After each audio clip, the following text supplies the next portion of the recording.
ہے۔ دعا کرو کہ مولا یہاں تک پہنچایا ہے، رمضان کی سانسیں عطا کر دے، ہمیں مولا رمضان کا چاند دیکھنے کی تک زندگی عطا کرے، اور رمضان کے آنے سے پہلے اپنے آپ کو اتنا پاک کر لو، گناہوں سے توبہ کر لو۔ ایک بات یاد رکھو کہ برتن صاف ہے تو اس میں اچھی چیزیں گرتی ہیں، اور برتن اگر ناپاک ہے تو کوئی اس میں اچھی چیز ڈالتا نہیں۔ مثال کے طور پر اگر میں دودھ بانٹ رہا ہوں، دودھ اگر میں تقسیم کر رہا ہوں، آپ سارے لوگ قطار میں کھڑے ہیں، اپنا اپنا برتن لے کر کے دودھ لینے کے لیے آئے، دودھ ایک صاف ستھری چیز ہے اور ہم مفت میں تقسیم کر رہے ہیں آپ کو، لیکن اچانک آپ سامنے آئے آپ کے نمبر پر، جب آپ نے برتن بڑھایا تو میں نے دیکھا کیچڑ بھرا ہوا ہے، کیچڑ بھرا ہوا ہے اور کہیں غلاظت لگی ہوئی ہے، بدبو اس برتن سے آ رہی ہے۔ آپ اپنے دل پر ہاتھ رکھ کر کے بتاؤ، کیا میں دودھ اس میں ڈال دوں؟ برتن غلیظ ہے، ناپاک ہے، میں صرف اتنا کہوں گا اے میرے بھائی جاؤ اس کو صاف کر کے لے آؤ، نہیں تو میرا دودھ نہ تمہارے کام آئے گا نہ میرے کام آئے گا۔ اس برتن میں ڈالتے ہی میرا دودھ بھی ناپاک ہو جائے گا، غلیظ ہو جائے گا، برتن پاک کر کے لاؤ۔ تو بانٹنے والا ہمیشہ یہ دیکھتا ہے کہ لینے والے کا برتن صاف ہو، بلا تشبیہ ہو، بلا تمثیل۔ مولا تبارک و تعالیٰ کے حضور رمضان میں اتنی خیرات بانٹی جاتی ہے، بلکہ یوں سمجھ لیں کہ رب ذوالجلال بندوں کو خود نوازنے کے لیے رمضان دیا ہے، ایک ایسا سنہری موقع دیا ہے۔ اب یہاں وہ بندے مولا تعالیٰ کی ہزار نعمتیں اور رحمتیں لے لیتے ہیں جن کے برتن صاف تھے، جن کے دل پاک تھے، جنہوں نے رمضان سے پہلے اپنے آپ کو دھل لیا تھا، پھر رمضان کی برکتوں نے انہیں بہت اعلیٰ مقام تک پہنچایا، اور جو اسی طرح سے باقی رہے اور اچانک رمضان آ گیا تو پھر ان کے برتن میں کیا گرا کیا نہیں یہ اللہ بہتر جانتا ہے۔ بس وہ وقتی طور پر رمضان والے تو ہو گئے لیکن رحمان والے بن نہیں سکے۔ اسی لیے ہم نے دیکھا ہے کہ بہت سارے رمضانی نمازی ہیں، ہم کہتے ہیں رمضانی نمازی نہیں، ربانی نمازی بنو، رحمانی نمازی بنو۔ یہ اس وقت ہوگا جب مولا تعالیٰ کی عطائیں بھرپور تمہیں مل جائیں۔ یہ میری گزارش ہے کہ رمضان کی تیاری، رمضان کی تیاری، رمضان کی تیاری، سارے لوگ یہی سمجھتے ہیں۔ رمضان کی تیاری کا مطلب کیا ہے؟ گھروں میں راشن بھر دو اور گناہ ویسے کے ویسے رہ جائیں۔ انقلاب ہے رمضان المبارک کے مہینے میں۔ ماں عائشہ صدیقہ فرماتی ہیں رضی اللہ تعالیٰ عنہ، رسول کریم صلی اللہ تعالیٰ علیہ وسلم ہمیشہ اصحاب صفہ کے ساتھ افطار کرتے تھے۔ اصحاب صفہ کون ہیں جانتے ہیں آپ؟ یہ 70 صحابہ جو گھر سب چھوڑ کر کے آ گئے تھے میرے آقا کی بارگاہ میں، ان کے گھر نہیں تھے، یہ سارے رشتہ داروں کو چھوڑ کر کے آئے تھے، یا تو ان کے گھروں والوں نے انہیں تکلیف دی تھی، انہیں اپنے گھروں سے نکالا تھا، جائیدادیں چھین لی تھی، ان کے گھروں پر قبضہ کیا تھا، مارا تھا، تکلیفیں دی تھی۔ وہ 70 صحابہ حضور صلی اللہ علیہ وسلم کے رحم و کرم پر پلتے تھے۔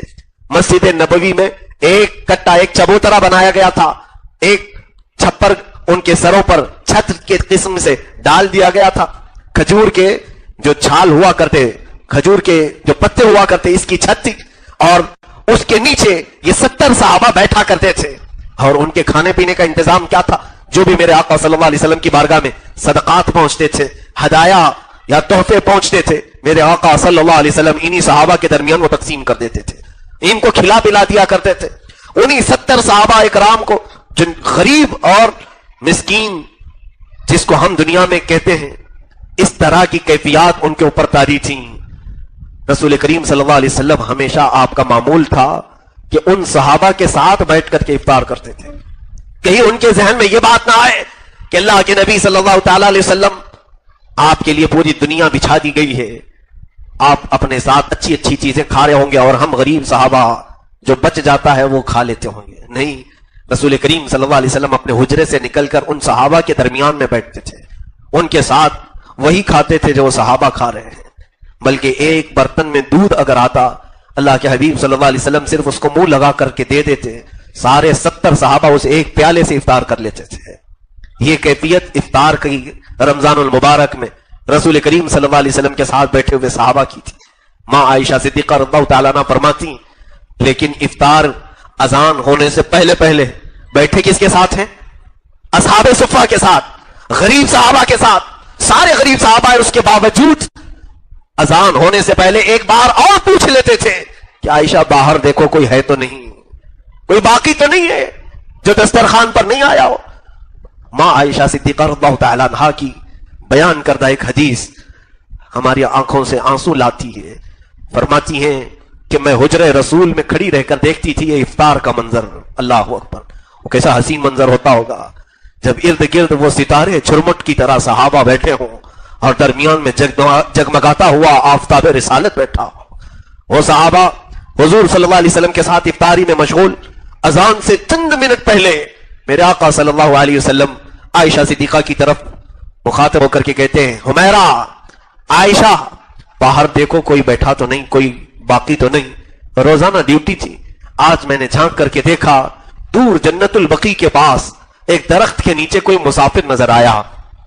کوئی مسافر اپنی سواری کو باندھ کر کے بیٹھا ہوا نظر آیا. شام کا وقت ہے، اس کے چہرے پر گرد و غبار ہے، کپڑوں پر دھول کے آثار ہیں. اندر سے کہتی، یا رسول اللہ صلی اللہ علیہ وسلم، کوئی تو دور بیٹھا ہوا دکھ رہا ہے کون یہ پتہ نہیں ہے. مدینے کا تو نہیں لگتا، باہر سے آیا ہوا دکھتا ہے. افطار میں چند لمحے باقی تھے. دسترخوان چھوڑ کر میرے آقا اٹھ گئے اور میرے آقا صلی اللہ تعالی علیہ وسلم چلتے ہوئے اس جنت البقیع کے درخت تک گئے جہاں پر وہ مسافر اپنی سواری کو باندھ کر بیٹھنے کی کوشش کر رہا تھا. حضور اس کے قریب گئے، جا کر کے پوچھتے، تو کون ہے، کہاں سے آیا ہے؟ کہا بڑا لمبا سفر طے کر کے آیا ہوں. سفر کی تھکان الگ تھی، چہرے پر گرد و غبار کے آثار الگ تھے. وہ بیٹھ رہا تھا. پوچھا میرے آقا صلی اللہ علیہ وسلم نے، کچھ کھانے پینے کو ملا؟ اسی منزل کے لیے آیا ہے یا اس سے آگے بھی جانا ہے؟ کہا کھایا پیا نہیں ہو اور منزل یہی ہے، یہی پر آیا ہوں. میرے آقا صلی اللہ تعالی علیہ وسلم اس کا ہاتھ پکڑ کر کے کہتے، چلو ہمارے دسترخوان پر ساتھ بیٹھ کر کے کچھ کھا پی لیا جائے. وہ ساتھ میں آیا. اللہ کے حبیب صلی اللہ علیہ وسلم اپنا پیالہ جو دودھ پی رہے تھے وہ اسے دے دیا. اس مسافر کو اس نے پیٹ بھر کر کے پی لیا. آج سارے صحابہ کھجور کی ایک گٹلی کو چوس کر سارے لوگوں نے افطار کر لیا. ایک کھجور پر ساروں کا افطار ہو گیا. اخیر میں وہ بندہ پوچھتا ہے، میری منزل یہ تھی، میں ایک شخص کو تلاش کرتے آیا ہوں جس کا بڑا چرچا میں نے سنا ہے، اس کا نام محمد ہے، وہ یہاں کہاں رہتا ہے؟ صحابہ کی آنکھیں بھیگ گئی. کہا جس نے تجھے سیراب کیا وہی محمد تو ہے، جس نے تیرا ہاتھ پکڑ کر تجھے منزل تک لایا وہی محمد تو ہے.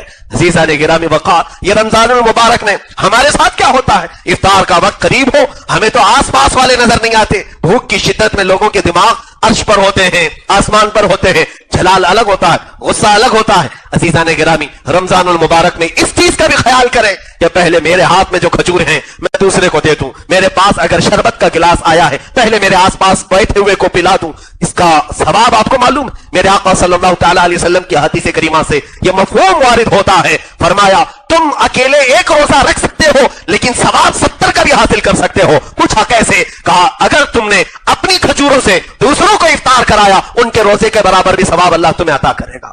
اس کا ثواب اس کے ساتھ ہے، اس کا روزہ جائے گا نہیں لیکن اس کے روزے کے برابر کا ثواب تجھے بھی دیا جائے گا.